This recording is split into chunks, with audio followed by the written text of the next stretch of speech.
내가 도적처럼 왔을 때 너는 자신할 수 있느냐? 내가 한밤중에 왔을 때 너는 나와 갈 수 있느냐? 말씀에 등불이 내 삶에 꺼져 있지 않느냐? 성령의 기름이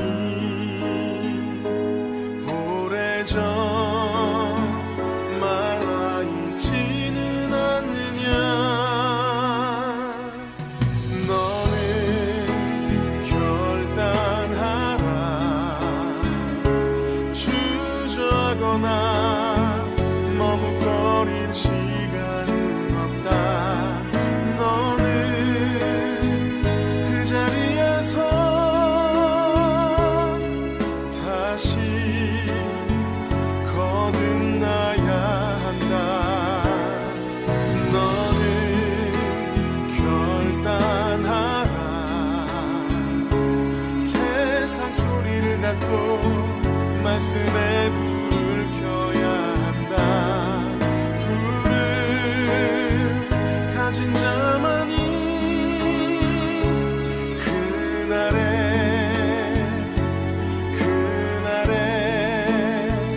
나와 간다.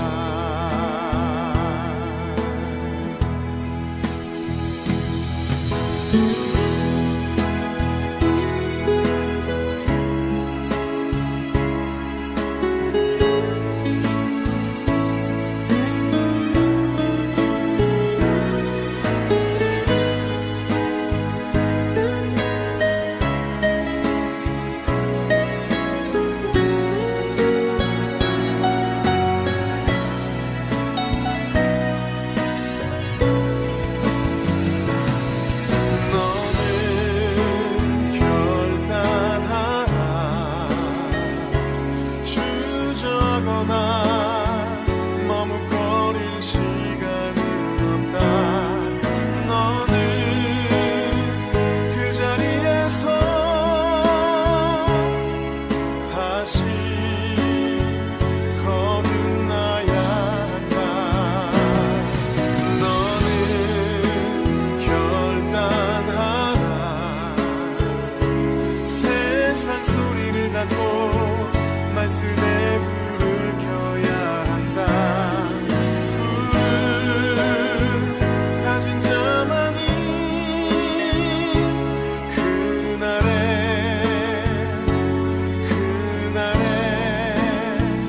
나와 간다.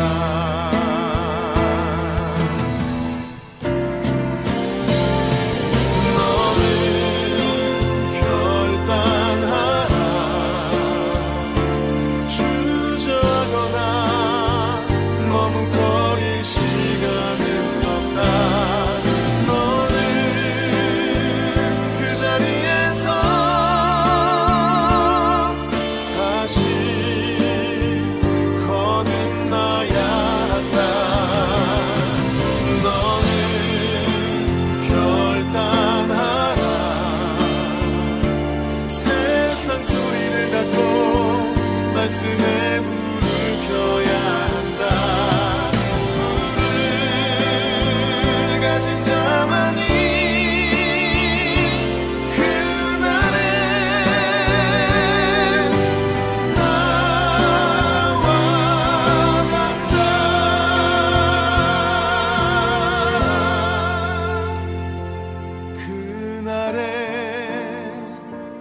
그날에 나와 같아.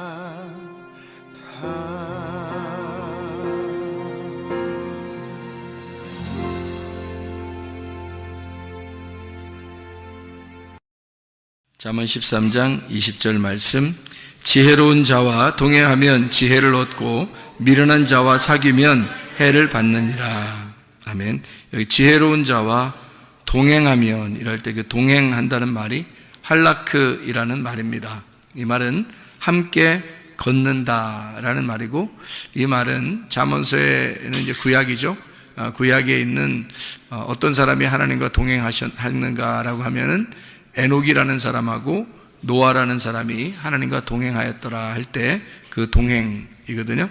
그러니까 하나님과 동행하는 것처럼 지혜로운 자와 동행하면 함께 걷는다 그 말입니다.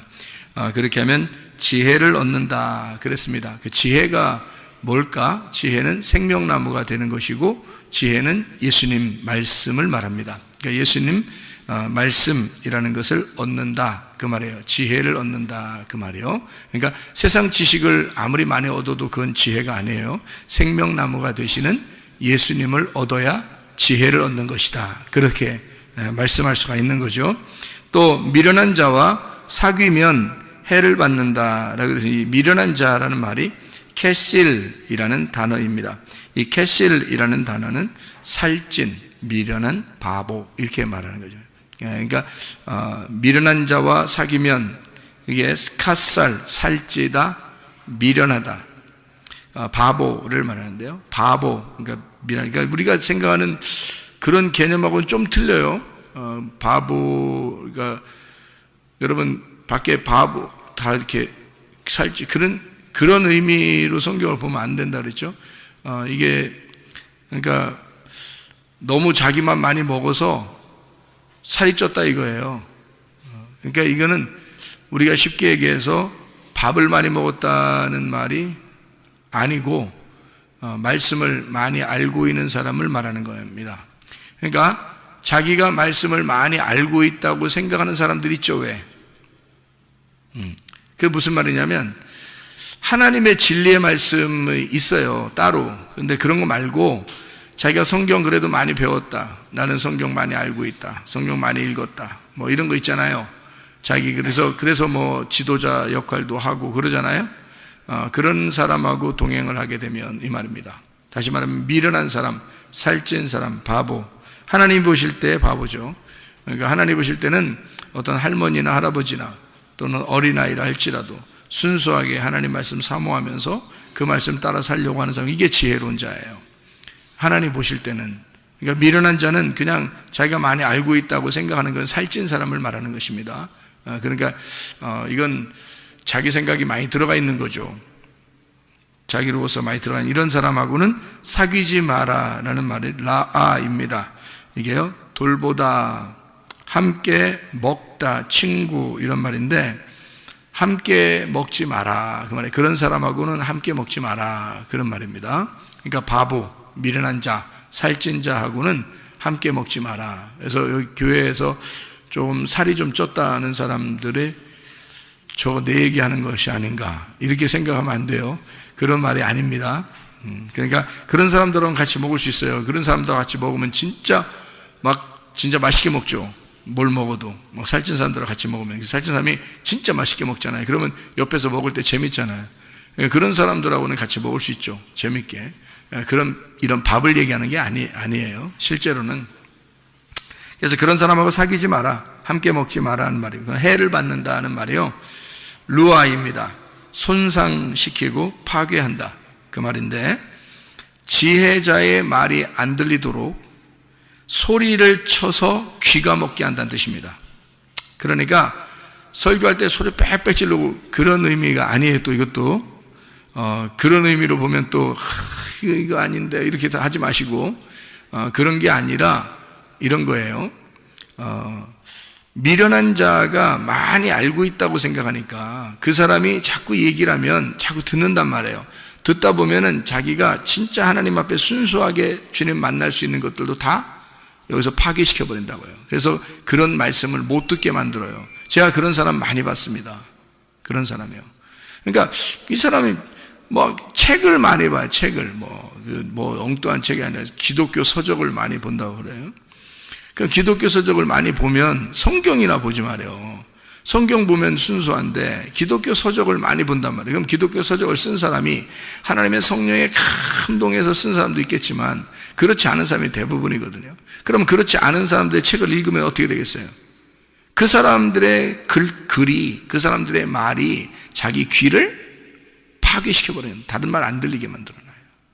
그게 미련한 자라는 거예요. 미련한 자와 함께 먹는 거예요, 그게. 우리가 책을 읽는 거를 뭐라 그래요? 책을 읽는 거. 성경책을 읽는 걸 뭐라 그래요? 성경책을, 말씀을 듣는 걸 뭐라 그래요? 이걸 먹는다 그러는 거예요. 성경에서 말하는 건 이걸 먹는다 그렇게 말하는 거예요. 그런데 다른 책들을 많이 듣고 많이 보고 이렇게 하면 어떻게 되겠어요? 그걸 먹는 거란 말이에요. 함께 먹는 거란 말이에요. 그 사람과 함께 먹는데 그 사람이 성령 충만한지 우리가 어떻게 알아요? 성령 충만한 사람이 아마 책을 쓴 사람 가운데도 있겠는데 대부분은 아니란 말이에요. 돈벌이를 위해서 책을 쓴 사람도 있을 것이고, 또 그냥 자기 아는 거 좀 자랑하고 싶어서 뭐 책을 쓴 사람도 있을 것이고, 할 일 없어서 쓴 사람도 있을 것이고, 그럴 거 아닙니까? 아무리 기독교 서적이라 할지라도. 그래서 그런 거는 참 지혜로운 자와 동행하는 게 아니에요. 미련한 자와 동행하는 것입니다. 제가 책을 많이 읽었다고 하는 사람들 상대해 보면 정말 성경을 모르더라고요. 정말 성경을 몰라요. 그리고 근데 또 자기는 또 아는 게 굉장히 많다 그래. 또 참 어리석은 사람들 말이에요. 그게 오히려 손해다 하는 얘기입니다. 그러니까 순진해야 돼. 순진해야 돼요. 그 베드로전서 2장 2절에 보면 말해요. 갓난 아이들처럼 신령한, 순수한 그 신령한 젖을 사모하라 그런 말 있죠. 예, 그러니까 갓난 아이들처럼 그렇게 신령한 젖을 사모하라 그래요. 그게 신령한 젖이 뭐겠어요? 모유예요, 모유. 모유를 아주 사모하라 그런 말이거든요. 자기를 태어나게 한 엄마의 젖을 사모하라는 얘기인데, 그게요, 자기를 거듭나게 한 게 뭐예요? 하나님 말씀이죠. 그럼 이 하나님 말씀이 나에게는 모유라고요. 그럼 이 말씀이 나를 거듭나게 한 이 말씀을 갓난 아이는 태어났으니까, 여기서 출생을 했으니까 이 말씀을 사모해야 된다는 그런 말이거든요. 이 순진한 말씀, 순전한 말씀을 사모해야 된다 그 말이에요. 아무리 그렇게 얘기해도 말이에요, 이 하나님 말씀이 천국인 걸 잘 모르니까 이거 막 사모한다 이런 마음이 별로 없는 사람도 많아요. 안타깝죠. 갓난이라는 게 RT라는 말인데요, 갓난 아이 태어났다는 말이 겐네토스라는 말인데, RT 지금 막 현재 지금 막 태어났다라는 말이에요. 갓난 아이들, 갓난 아기들이 눈 감아도 막 입 벌리고 그러죠. 먹고 싶어서, 그죠? 젖 먹고 싶어서 그런다고요. 눈 감고도 막 입 벌리고 그래요. 그런 아이들처럼 신령한 젖을 사모하라는 뜻이에요. 그게 머리를 딱 굴려가지고 오늘은 내가 입을 벌려서 엄마 젖을 먹어야 되겠다 이렇게 생각하고 먹겠어요? 아니죠. 자기가 살기 위해서 먹는 거예요. 그죠? 본능적으로 살기 위해서 먹는데, 그 갓난 아이, 갓난, RT, 지금 막 태어난, 겐네토스, 겐나오, 거듭난 자, 태어난 자, 게노스, 혈통, 기노마이, 된 자, 그러니까 하나님 말씀으로 태어나게 된 자입니다. 그런 지금 막 태어난 아이처럼 그런 신령한 젖을 사모하라. 그런 아이들 같이, 블레포스라는 말이거든요. 블레포스, 아이들 같이, 어린애, 블레포스, 어린애, 유아입니다. 그러니까 갓난이라는 말이 아주 지금 막 태어난이란 말이에요. 갓난, 우리 말도 그렇죠. 갓난, 막 태어난 그런 아이들 같이, 블레포스, 어린애, 유아인 것처럼 너희가 신령하고 순전한 젖을 사모하라. 이렇게 근데 젖이라는 게 갈라, 젖, 우유, 사모하라는 말이요. 에피포데오라는 말이에요. 에피라는 말하고 포데오라는 말의 합성어입니다. 이 말은 에피라는 말이 on, by, across라는 단어고요. 그게 분배하고 함께하고 첨가하고 뭐뭐로부터 시작 이런 얘기고요. 포데오라는 말이 사랑에 빠지다라는 말입니다. 한마디로 이런 말이죠. 우유를 이렇게 담아놓고요, 거기다가 딸기를 하나 집어넣으면 퐁당 빠지죠. 예, 그렇게 하라는 얘기예요. 그러니까 우유를 이렇게 담아놓고 거기다 딸기 하나를 집어넣으면 그 우유 속에 퐁당 빠지죠. 그렇게 하라는 거예요. 그런 신령한 젖을 사모하라는 말이니까 신령한 젖 안에 네가 퐁당 빠져라 그 말이에요. 그 사랑에 퐁당 빠져라. 갓난아이는 그게 전부니까. 그러니까 그 사랑에, 그 젖에 퐁당 빠져버려라. 그 사랑에 빠져버려라. 그런 말이에요. 그 신령하고 순전한이라는 말이요, 무슨 단어를 썼냐면 로기코스 아돌로스라는 단어를 썼습니다. 이 아돌로스라는 단어가 속일 수 없는 순수한이란 말입니다. 아라는 말하고 돌로스라는 말에 합성어예요. 아라고 하는 말은 아니다라는 말이고요, 돌로스라는 말은 섞음질, 그러니까 속기 쉽게 섞어놓은 걸 말해요. 그러니까 속기 쉽게 섞어놓지 않은 것을 사모하라는 거예요. 자, 그러니까 여러분, 어떤 말씀을 사모하라는 거예요? 깨끗하고 아무것도 섞이지 아니한 것을 사모하라는 뜻이에요. 여러분이 그럴 마음을 가지고 있어야 된다는 겁니다. 막 섞여 있는 거, 뭐 그냥 좋은 얘기하는 거, 이런 걸 말하는 게 아니, 그런 거 말고 진짜 깨끗한 그런 것을 네가 사모해야 된다, 이런 말인데요. 신령하고라는 말을 여기서는 로기코스라는 말로 썼습니다. 로기코스라는 말 아시죠? 로고스에서 나온 말이거든요. 그럼 신령하다는 말은 우리가 막, 야, 저 사람 신령해, 뭐 그런 말이 아니에요. 신령하다는 말이 아니라 그 신령한이란 말은 말씀적인이란 말입니다. 말씀적이고 아주 깨끗한 진리의 말씀, 그것을 사모하라. 사모하라는 말은 에피포데오, 사랑에 빠져라, 그 안에 빠져버려라, 그 말이에요. 그러니까 그거 말고는 없도록 해라. 너를 완전히 그냥 푹 파묻히게 만들어라, 그거예요. 그렇게 진리의 말씀을 사모하는 자들이 돼야 된다, 이런 얘기입니다.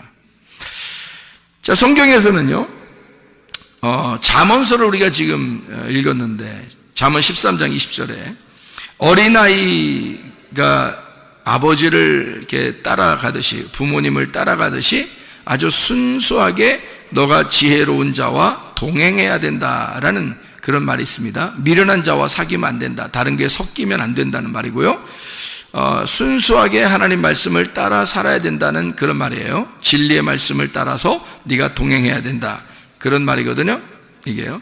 그러면 그렇게 안 되면 어떻게 해요? 그렇게 안 하면, 그렇게 안 하는 것 같으면 어떻게 해야 되겠어요? 가만 내비둬야 돼요? 그렇게 안 하면? 그렇게 잠언서를 봤으니까 우리 잠언서만 한번 봐봐요. 잠언서 13장에 20절을 지금 우리가 지혜로운 자와 동행하면 지혜롭고 미련한 자와 사귀면 해를 받느니라 라고 되어 있잖아요. 그리고서 13장 24절을 봐요. 뭐라고 되어 있어요? 매를 아끼는 자는 그의 자식을 미워함이라, 자식을 사랑하는 자는 근실이 징계하느니라. 뭐예요 이게? 자식 사랑하면 어떻게 한대요? 가만둔대요? 아니면 막 혼낸대요? 혼낸대. 막 혼낸대. 사랑하면 막 혼낸대요. 그러니까 어떨 때 혼내는 거예요? 잘하는데 혼내는 거예요? 잘 못하는데 혼내는 거예요? 잘 못하면 혼낸다는 거예요. 그러니까 자식이니까 혼내는 거야. 잘 못하는데도 안 혼내는 거는 자식이 아닌 사람들만 안 혼내는 거예요. 자식인 사람들은 잘못하면 혼내는 거예요. 그래서 혼내는 거를 아끼지 말라는 겁니다. 혼내는 거를 아끼지 말아라. 왜? 혼내는 걸 아끼지 마라. 왜요? 그 말이 무슨 말이야? 혼내는 걸 아끼지 마. 초다를 아끼지 마. 매를 그냥 가만두지 마. 그 매를 아끼면 자식을 미워하는 거야. 하나님도 우리를 사랑하니까 혼내는 거예요. 자, 노아 시대 때 노아 홍수가 일어났습니다. 그러면 노아 홍수가 어떻게 된 거예요? 어떻게 일어난 거죠?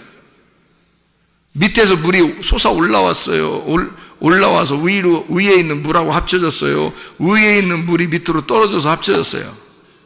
위에 있는 물이 밑으로 떨어져서 합쳐졌어요. 그러면 잘 생각해 봐요. 아래에 있는 물이 위로 올라가서 합쳐졌으면은 이건 뭐 하나님이 그렇지 않다라고 했을 수도 있겠어요. 그런데 위에 있는 물이 아래로 밑으로 떨어져서 합쳐졌다 그러면 이거는 어떤 의미예요? 위에 있는 물이 아래로 밑으로 떨어져서 합쳐지면은. 그래서 사람들 다 죽었거든요. 그죠? 사람들 다 죽었는데 누구 식구들만 살았어요. 노아 식구들만 살았어요. 노아 식구들이 살았다는 말은 노아가 이름이 뭐예요? 노아흐라는 게 안식이라는 말이고 위로라는 단어거든요. 안식이라는 단어, 위로라는 단어인데, 그러면 이 노아하고 같이 있는 사람들은 안식을 누린다는 얘기잖아요. 그죠? 그리고 위로를 받는다는 얘기야. 근데 그날 사실은 무슨 일이 벌어졌어요? 물이 다 떨어져가지고 다 죽여놨어요. 다 죽였는데 노아의 이름이 안식이고 위로라는 단어거든요. 그러면 하나님이 뭐 때문에 홍수, 무슨 홍수라 그러면 노아의 홍수라 그래. 그리고 방주를 노아의 방주라 그러거든요. 그러면 생각해 보세요. 어디에다 초점을 맞춰야 돼요, 우리는? 어디에 초점이 있어요? 항상 결론은 먼저 나와요, 나중에 나와요? 결론은 나중에 나오죠. 그러면 나중에 나오는 이 결론은 뭐라고 거기에 써 있어요? 노아 방주가 둥둥둥 떠다니고 노아 방주에 있는 사람들은 살았더라. 이게 결론이죠. 그죠? 그러면 그 전에 있는 물 다 떨어지고 이거든요. 결론이 아니지. 그거는 심판을 말하는 거잖아요. 그죠? 이건 하나님이 매를 때리는 거나 마찬가지죠. 그런데 마지막으로 이렇게 보면 노아 홍수가 다 끝나고 노아 방주에 있는 사람들은 다 살았더라. 이게 결론이잖아요. 그러면 여러분, 하나님의 마음은 어디에 있었던 거예요? 물로 다 때려서 죽이는 게 하나님 마음에 있는 거예요. 노아 방주 안에 있는 사람 살려주는 게 그게 하나님 마음인 거예요. 예, 노아 방주 안에 있는 사람들을 살려주는 게 하나님의 마음, 하나님의 위로, 하나님의 안식이었다는 거죠. 하나님의 사랑. 무슨 말인지 알겠죠? 그러니까 그런 날이 노아 홍수 때 이루어졌는데, 그 노아 홍수 때 이루어지는 이 날이 말이에요. 여러분 잘 생각해 봐요. 노아 홍수 때 이루어지는 이 날이 신약에 어디에 이루어졌어요? 신약에 어디 이루어진 때가 있는데요. 여러분, 요한복음 4장에 이루어졌습니다. 사마리아 여자한테. 그럼 사마리아 여자를 예수님이 찾아가서 사랑했어요, 안 했어요? 예수님이 사마리아 여자를 만나서 사랑했어요, 안 했어요? 사랑했죠. 그러니까 예수님이 결국에는 사마리아 여자를, 결론으로 보면은 예수님이 사마리아 여자를 사랑했어요. 그죠? 근데 처음에 만날 때는 어떻게 만났어요? 서먹서먹하게 만났어요. 서먹서먹하게 만나가지고 예수님이 사마리아 여자의 가슴을 찢어놨어요. 처음부터 그냥 어루만져 줬어요. 찢어놨어요, 처음부터. 그죠? 원래 너하고 나는 달라. 근데 내가 너 물 이제까지 맨날 들어오는 거 내가 물 좀 한번 주려고 왔는데? 라고 얘기하면서요. 그럼 나 그 물 좀 주세요. 그러면 주면 되는데, 사마리아 여자한테 너 남편 좀 데려와봐 그랬잖아요, 먼저. 그럼 남편 데려오는 남편 없어요. 아니, 남편 있는 사람이 없다고 말하는 게 쉬운 일이에요? 쉬운 일 아니거든요? 근데 남편 없다는 얘기를 꼭 들어요. 그리고 듣고 나서 뭐라면, 그래, 네가 말한 게 옳은 것 같아. 네가 없다고 하는 게 맞아. 이렇게 얘기했어요. 그러면 이 사람 지금 자기가 남편이 있었는데, 여러 명 그것도 있었는데, 자기가 지금 있는 남편도 남편이 아니라고, 그러면서 예수님이 지금 네 남편 아니야 라고 얘기하면서 다 뒤집어 엎어버리니까, 그렇죠? 그 여자의 가슴 안에 지금 뭐가 들어간 거예요? 하나님의 심판이 들어간 거예요. 자, 처음에 어떻게 했다고? 아랫물을 들어오는 여자에게 무슨 물 준다 했다고?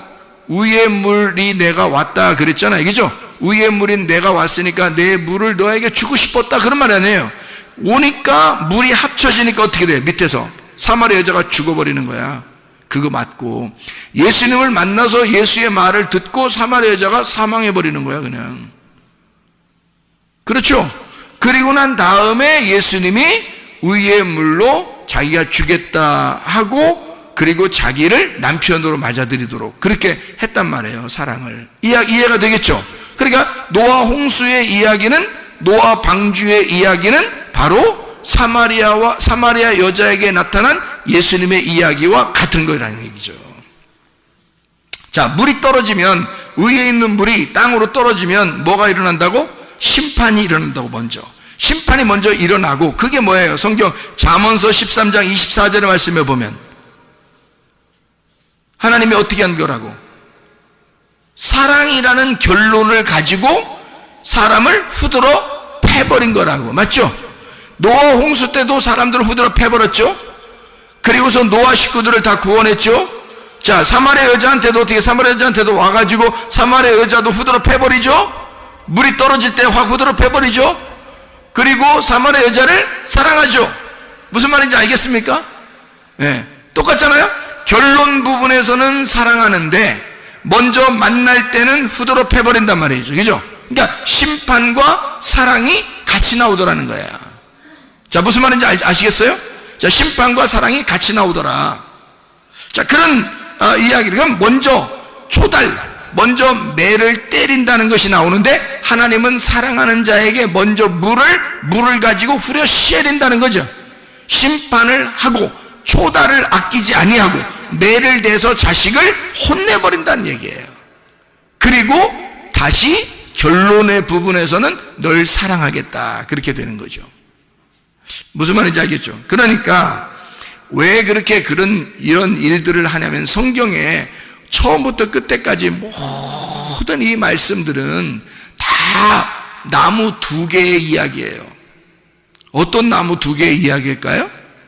선악과와 생명나무에 대한 이야기라겠죠.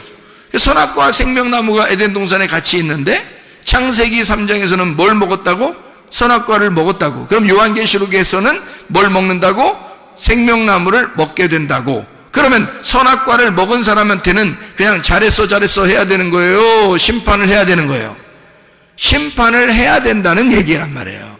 다시 말하면 사랑하는 자녀가 선악의 지식으로 살고 있으니 그 자녀를 죽여, 그리고 생명으로 거듭나게 만들어 주고 싶다는 얘기입니다.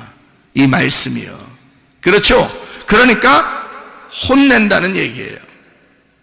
자, 잠언서 여러분 16장에 18절의 말씀을 보면, 잠언서 16장 18절의 말씀에 보면, 교만은 패망의 선봉이요 거만한 마음은 넘어짐의 앞잡이니라.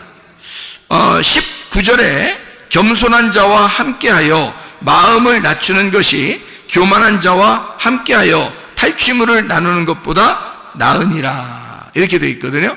그러니까 여기 지금 교만이라고 하는 것은 패망의 선봉이라, 그렇게 나오죠. 교만은 패망의 선봉이에요. 겸손은 존귀한 자의 앞잡이가 되는 거고요. 그러니까 교만한 사람은 하나님이 멸망시켜버리고 대적하고, 그리고 겸손한 자에게는 은혜를 베풀어 주십니다. 베드로전서 5장 5절의 말씀이죠. 자, 그러니까 하나님은 교만한 자를 물리치시고, 그리고 겸손한 자에게 은혜를 베푸시는 것이다, 이런 말을 우리가 이해하죠.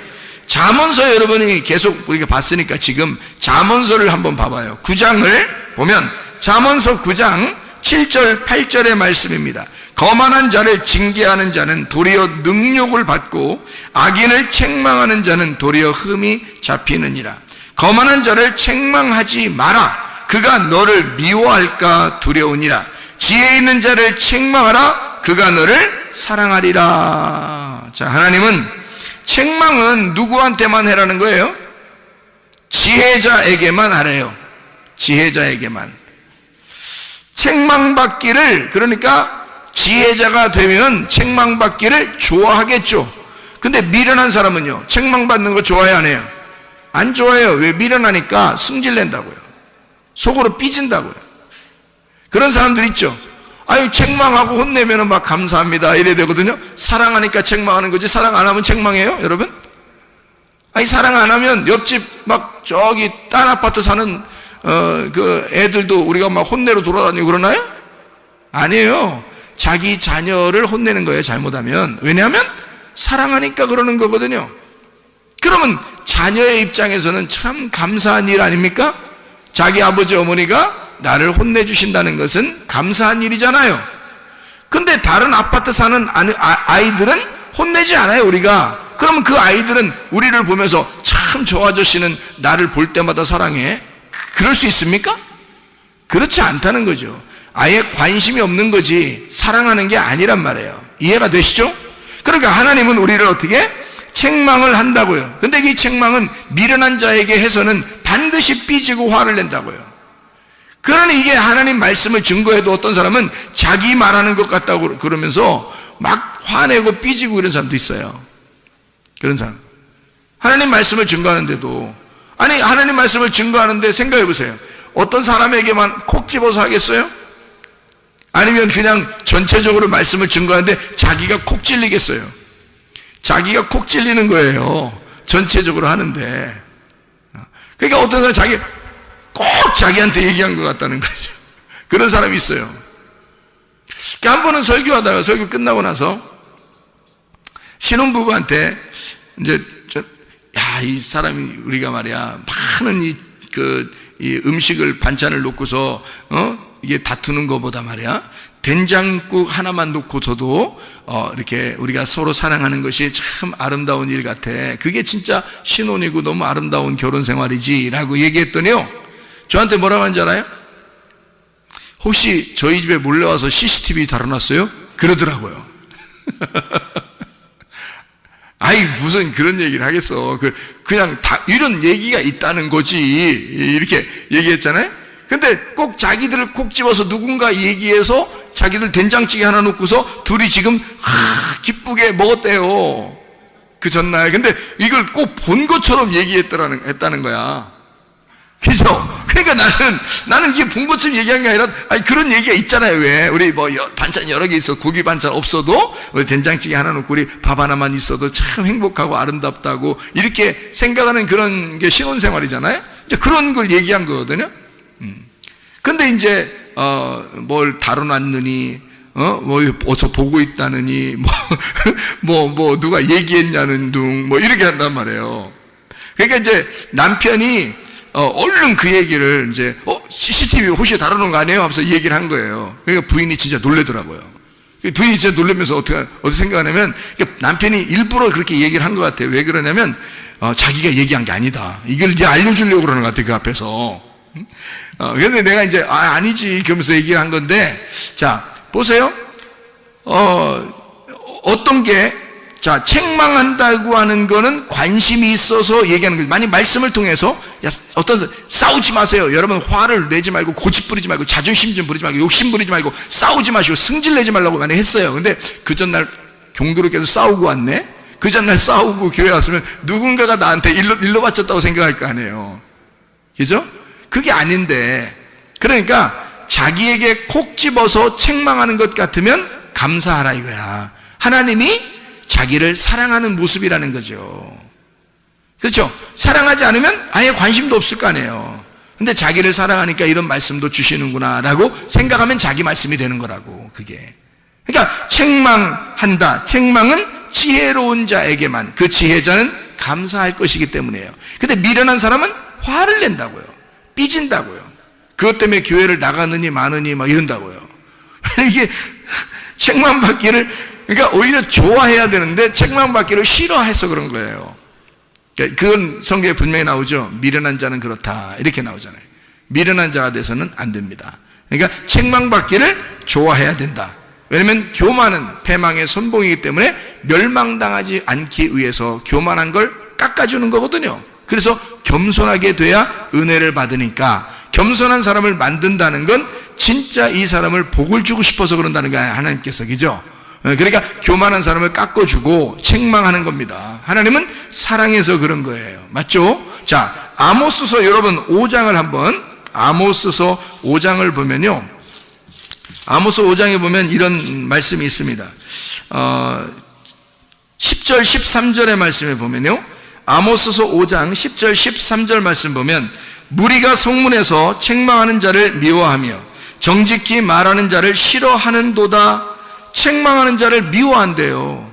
그러니까 내가 만약에 여러분한테 미움 안 받고 사랑받으려면 책망 안 하면 되는 거야. 그렇죠? 좋은 말만 해주면 되는 거예요. 그러면 나는 사랑받을 수 있습니다. 미움받지 않을 수 있어요. 근데 성경에도 보니까 책망하는 사람을 사람들이 미워한대요. 책망하는 사람을. 그러니까 이게 성경에도 다 나와 있는 거죠. 13절에, 아모스 5장 13절에 보니까, 그러므로 이런 때에 지혜자가 잠잠하나니 이는 악한 때임이니라. 자, 뭐가 악한 때라는 거예요? 지혜자가 잠잠하면 악한 때가 되는 거예요. 자, 여러분, 요즘에 말세라 그러고 악한 때라 그럽니다. 왜 그래요? 지혜자가 잠잠하기 때문입니다. 지혜자는 어떤 사람을 얘기하는 거냐면 책망을 즐겁게 생각하는 사람이란 말이죠. 책망을 즐겨 듣는 사람, 그것을 감사하게 생각하는 사람들이 있는 거, 이게 선한 거거든요. 하나님 보실 때는 사랑을 사랑으로 받아들이는 거거든요. 성경에 있는 하나님의 말씀을 사랑으로 받아들이는 거거든요. 그런데 지혜자가 부족해. 지혜자가 없어. 지혜자가 말하는 것을 듣질 않아. 그러니까 사람들이 그 책망하면 미워해. 이게 어떤 때다? 악한 때다. 네 마음 안에, 너라는 땅에 종말이 왔다. 악한 때다. 가장 어둡게 되었다. 그 말이에요. 너에게 종말이 온다. 너는 그것을 싫어하기 때문이다. 그런 말입니다.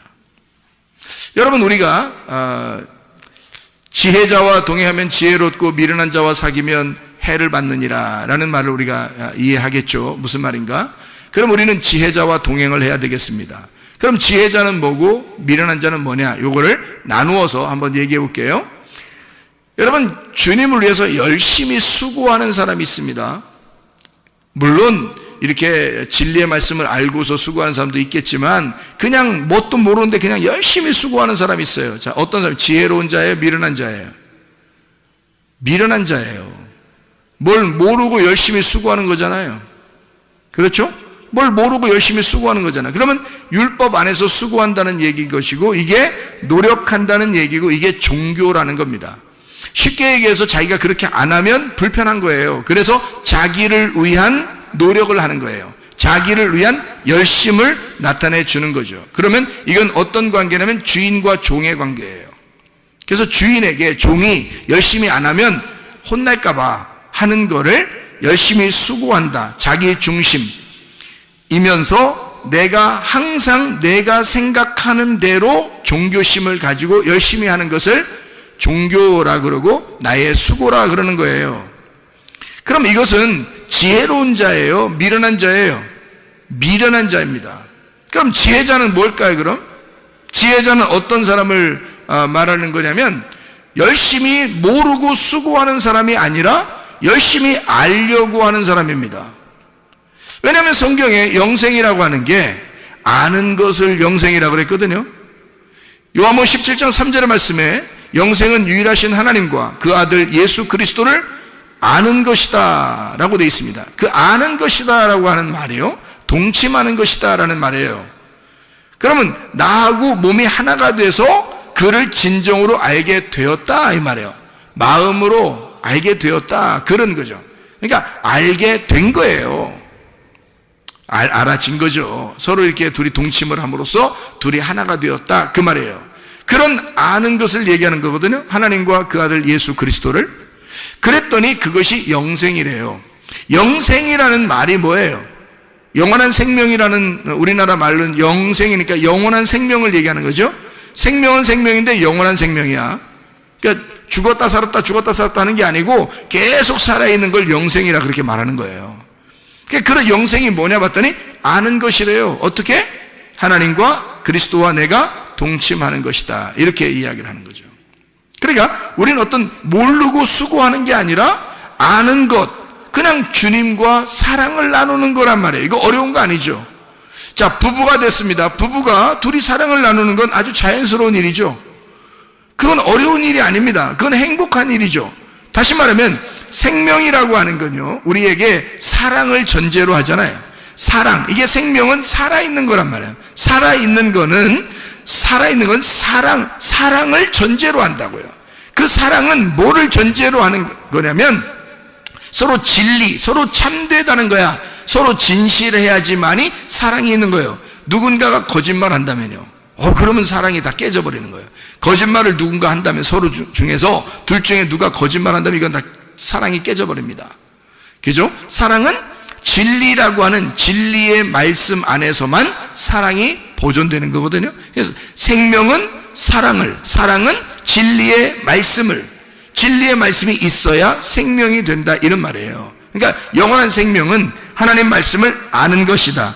진짜 사랑이 뭐냐 이거야. 진짜 사랑이 뭐냐 이거야. 그게 생명인데 그게 뭐냐 이거야. 진짜 사랑이 뭐냐 이거야. 그건 조건을 따져서 사랑하는 게 아니라 하나님이 일방적으로 우리를 사랑하는 것을 사랑이라고 그러는 거예요. 우리는 진짜 사랑을 알 수가 없어요, 여러분. 하나님이 우리를 사랑하는 게 진짜 사랑이에요. 근데 하나님이 우리를 사랑하시는 건 어떤 조건을 내세우지 않아요. 그냥 무조건 사랑한단 말이에요. 그럼 그 사랑이라는 조건이 없는 그 사랑은 뭐냐 이거야. 하나님이 뭐 하는 거냐 이거야. 내가 열심히 하나님을 섬기면 하나님이 나를 사랑하겠다는 거예요. 내가 섬기든 섬기지 않든 하나님이 날 사랑하겠다는 거예요. 하나님이 나를 사랑하겠다는 거예요. 그냥. 그렇죠? 우리가 죄인이 되었을 때도 하나님이 우리를 위하여 자기의 아들을 죽이심으로 우리를 죄 가운데서도 사랑하셨다. 원수까지도 사랑하셨다, 그 말이에요. 그런 사랑이 사람은 하기가 어렵다는 거죠. 사람의 조건적인 사랑을 가지고서는 사랑이라고 말하기가 어렵다. 하나님의 사랑이라고 말하기가 어렵다. 그럼 하나님의 사랑과 우리 사랑은 뭔가 다르다는 얘기죠. 다른 사랑을 가지고 있다는 거예요. 그럼 하나님의 사랑은 어떤 사랑이라는 거예요? 무조건적인 우리를 섬기는 사랑이라는 거예요. 하나님 아버지가 우리한테 달라고 하는 게 아니라 하나님 아버지가 우리한테 뭔가 주고 싶어서 하는 사랑을 얘기하는 거예요. 자, 우리가 언제 태어나달라고 했어요? 만들어달라고 했어요? 창조해달라고 했어요? 언제 나 태어나는 거 한번 신경 써달라고 했습니까? 우리가? 안 해요. 그냥 우리가 태어난 거예요. 누구 때문에? 하나님 때문에 되는 거예요. 아니, 엄마 아빠가 사랑해서 태어났잖아. 그런 게 문제가 아니에요. 잘 생각해봐요. 하나님이 처음부터 인간 안 만들어놨으면 우리 태어나지 않았을 거 아닙니까? 그렇죠? 하나님이 처음부터 인간을 만들어놨기 때문에 인간이 인간을 낳고 인간이 인간을 낳았잖아요. 그러면 처음부터 인간을 왜 만들었냐 이거지, 그죠? 그거는 왜 만들었다고요? 하나님이 자기가 사랑이기 때문에 그 사랑을 쏟아낼 어떤 대상이 필요한 거예요. 자기가 사랑이기 때문에 사랑은 반드시 자기를 위한 게 아니에요. 사랑은 남을 위한 거라고요. 그렇기 때문에 하나님의 사랑이니까, 자기가 사랑이니까 어떻게? 사랑의 본질이니까, 사랑의 본체니까 뭔가를 발산해야 된단 말이에요. 사랑이 나와야 되는 거야. 근데 대상이 있어야지. 누군가가 사랑을 받을 만한 자가 있어야지. 그래서 사랑을 받을 만한 사람을 만들어 놓은 거예요. 거기다가 생각을 해보세요. 자, 만들어 놨더니 턱하니 뭘 먹었어? 뭘 잡섰어? 만들어 놨더니 턱하니 뭘 잡섰어? 선악과 꼭 하지 말라는 짓을 꼭 하고 싶잖아, 사람들이. 그래서 먹지 말라 했더니 꼭 선악과 그것만 먹었어. 그러니까 다른 거 먹을 수도 있는데 하지 말라, 그것만 먹지 마. 그러니까 딱 그것만 먹잖아. 이야, 인간들 대단합니다. 딱 그것만 먹지 마. 그랬더니 딱 그것만 딱 잡수셨어요. 그죠? 자, 하나님이 이 인간이 잡수실라고 할 때 하나님이 딱 나타나서 야! 이러면 먹어요, 안 먹어요? 먹어, 안 먹어? 그렇게 하면 야! 그러면 한마디만 해도요 못 먹어. 근데 야, 했어, 안 했어요? 안 했어. 한번 니네 맘대로 해보라는 거, 그죠? 니네 맘대로. 자, 여러분이 살 동안 여러분 맘대로 해봤어요, 안 해봤어요? 여러분 맘대로 해봤어, 안 해봤어? 여러분 맘대로 해봤죠? 여러분 맘대로 할 때 하나님이 막 엎었다 제쳤다 엎었다 제쳤다 그래요? 아니면 가만 내비둬요? 여러분 맘대로 사는데 하나님이 엎었다 제쳤다 해. 그냥 가만 내비두는 것 같아. 가만 내비두는 것 같죠? 그죠? 여러분 맘대로 살아가는데 하나님은 그냥 내비두는 것 같아. 다시 말하면 선악과를 먹고 있는데도 가만두는 거야, 하나님이. 왜 그럴까? 왜 그래요? 아니, 처음부터 야! 하면 안 먹는데 그러면 깔끔하잖아? 그런데 왜 그 한 소리를 안 해가지고 그냥 먹도록 냅두냐고 생각을 해보시라고요. 왜 그럴까? 하나님이 자신 있으니까 그런 거야. 하나님이 자신 있으니까. 니네가 선악과 먹어서 죄를 지어도 내가 너를 사랑하는 데는 변함이 없고 내가 너를 충분히 사랑할 수 있어 라는 자신이 있으니까 그러는 거야. 여러분, 여러분이 죄인임에도 불구하고 주님은 여러분을 사랑하십니다. 여러분을 사랑하실 그 자격이 있고 그분은 자신 있는 거야. 사랑만큼은 자기가 자신 있는 거야. 그러니까 여러분이 무슨 죄를 지어도 하나님이 그냥 둘 수 있어요. 왜? 너희들 아무리 죄 져도 나는 사랑만큼은 자신 있어. 그러니까 니네가 어떤 상황이라도 너희들은 죄 지어서 불편스럽겠지만 나는 너희들이 어떠한 상황에 있더라도 나는 너를 사랑할 자신이 있다, 이 말이에요. 그게 하나님의 마음이라는 거죠. 자, 어떻게 해설해도 사랑하신다? 책망을 해설해도 사랑하신다. 그러니까 결론 부분에 보면 다 생명나무라는 거죠. 결론 부분에 보면 처음에 시작은 선악과로 시작했을지 모르지만, 그것이 인간들이 먹어서 선악과로 시작했을지 모르지만 결론 부분에 있어서는 생명나무로 끝내겠다는 것입니다. 그러면 그 중간에 선악과를 먹은 것에 대한 책임은 누가 지겠다는 거예요? 자기가 지겠다는 거예요. 그 선악과에 대한 책임을 우리 보고 지라는 거 아니에요, 여러분. 그러니까 이게 지혜로운 자와 동행하라는 거지. 하나님은 그런 하나님이라는 걸 인정하라는 겁니다. 나는 너를 그렇게 끝까지 사랑하고 끝까지 섬기는 하나님이다 라고 하는 것이, 이게 지혜다. 그냥 괜히 아는 척하고 딴소리 하는 거, 그거 하나님 아는 거 아니야. 하나님하고 동침하고 하나님을 안다고 하는 것은 하나님의 사랑을 인정해달라는 것입니다. 나는 너가 어떤 상황에 있더라도 난 널 사랑할 거야. 네가 선악과를 먹었다 할지라도 난 널 사랑할 거야. 그리고 그 선악과 먹은 너를 위하여 내가 내려가 죽을 거야. 그래서라도 너를 사랑할 거야. 얼마나 감사한 이야기입니까? 하나님은 그게 자신 있는 거예요. 그러니까 먹을 때도 그냥 두는 거야. 여러분, 이게 하나님의 그 사랑입니다. 그 하나님의 사랑, 그 하나님의 사랑에 여러분 푹 빠져버리시고 어린아이가 젖을 사모하듯이 하나님의 사랑을 사모하시기를 바랍니다. 그럼 하나님은 여러분을 사랑하셔서 급기야 여러분의 필요한 것들을 다 채우시고도 남는 분이 하나님이시라, 이 말입니다. 그럼 하나님은 여러분을 사랑하시고 끝까지 사랑하시고 또 사랑하시고 또 사랑하시다가 주님은 우리를 안으시는 그런 하나님이시다 라고 하는 것을 인정해달라는 말씀입니다.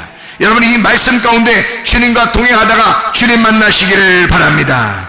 우리 한번 기도하겠습니다. 우리 한번 기도할 때 우리 하나님 아버지, 하나님은 우리를 그토록 사랑하시고 그 사랑하시려고 작정하신 하나님이신 줄 우리가 믿습니다.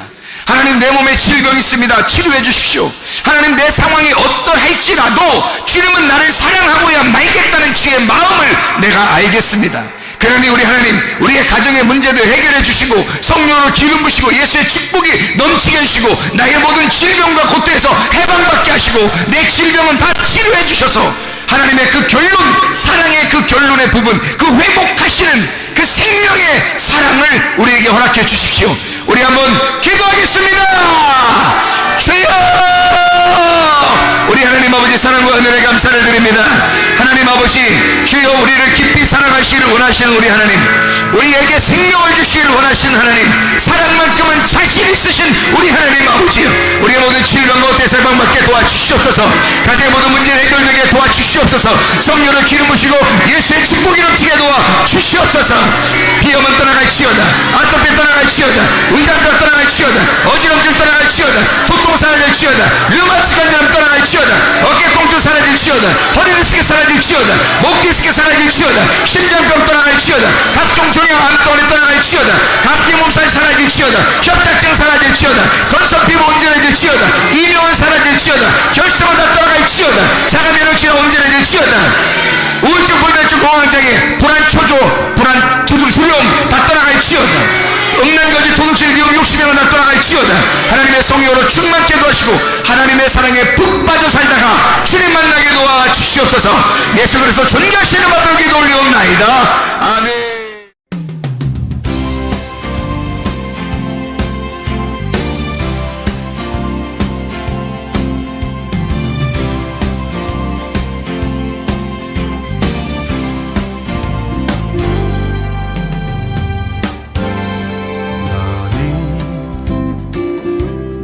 너머로 뻗은 나무 가지에 푸른 열매처럼 하나님의 귀한 축복이 삶에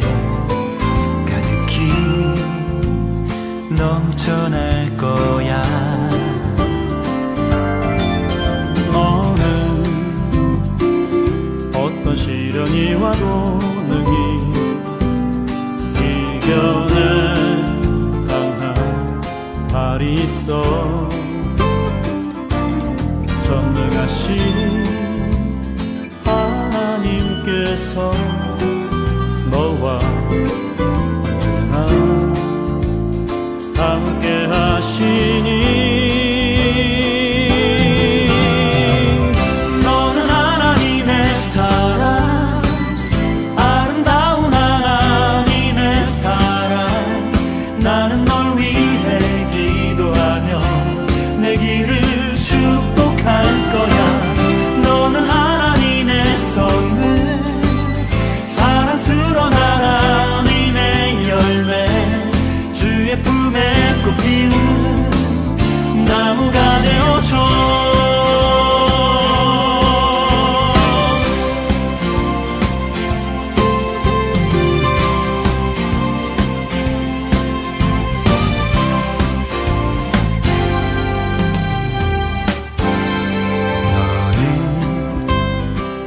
담장 너머로 뻗은 나무 가지에 푸른 열매처럼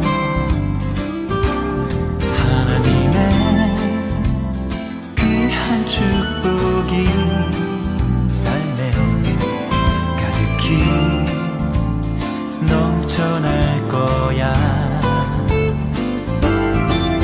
너는 어떤 시련이 와도 능히 이겨내 강한 발이 있어.